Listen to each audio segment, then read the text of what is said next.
Guys, welcome to my mini blog.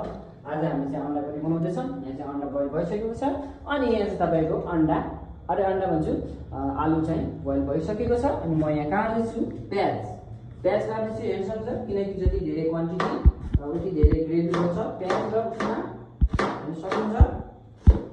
आज चाहिँ अन्डा बोइल बनाउँदैछौँ। आज चाहिँ के स्पेसल हुँदैछ हाम्रो त्यही हो, अन्डा बोइल स्पेसल हुँदैछ। ल हेर्दै गर्नु होला है त। हेर्छौँ अन्डा पनि मैले गरिसकेँ, तेल पनि मैले पोखिसकेँ, सबै रेडी छ। अब हाम्रो भने तेल पनि तातिसक्यो। हेर्न सक्नुहुन्छ योमा चाहिँ चास्ट आउँछ अहिले पकाइसक्यो त्यहाँबाट हेर्न सक्नुहुन्छ। हामीले अन्डालाई मजाले चलाउनु पर्ने हुन्छ, यस्तो गर्नुपर्ने हेर्न सक्नुहुन्छ। यो फुट्ने धेरै डर हुन्छ र बिस्तारै चलाउनुपर्छ 10 मिनटहरू। क्यामेराम्यानलाई राम्रोसँग ख्याल गर्नु होला भन्ने म हजुरलाई गर्न चाहन्छु साथी।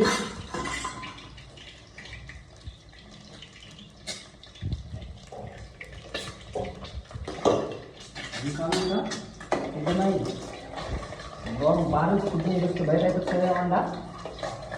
किन सम्झ तपाईँ बाबु पज गरेको कतिको भयो हेर्नु।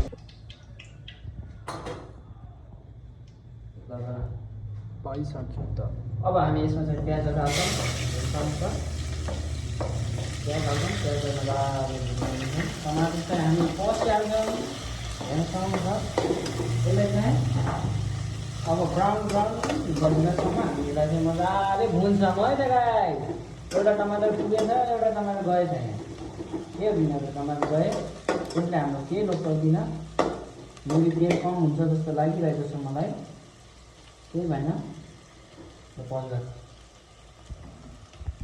ल गाइस, यो चाहिँ अब ब्राउन भइसकेको छ, हजुरले हेर्न सक्नुहुन्छ। अब हामी चाहिँ टमाटर इन गर्छौँ।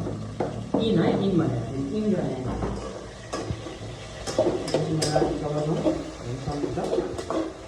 म चाहिँ अन्डा करी भन्ने बित्तिकै हाम्रो मम्मीको याद आउँछ। हेर्न सक्नुहुन्छ फर्स्ट टाइम मैले उहाँले सिकाउनु भएको हेर्न सक्नुहुन्छ। अब यो मजाले हेर्न सक्नुहुन्छ मसलाले तेल छोडिसक्यो, यानि कि यो पाकिसक्यो मसलाले। हेर्न सक्नुहुन्छ तेल छोडिसक्यो। अब हामी अन्तिम चरणमा आइसकेछौँ। अब आलु हाल्छौँ है त।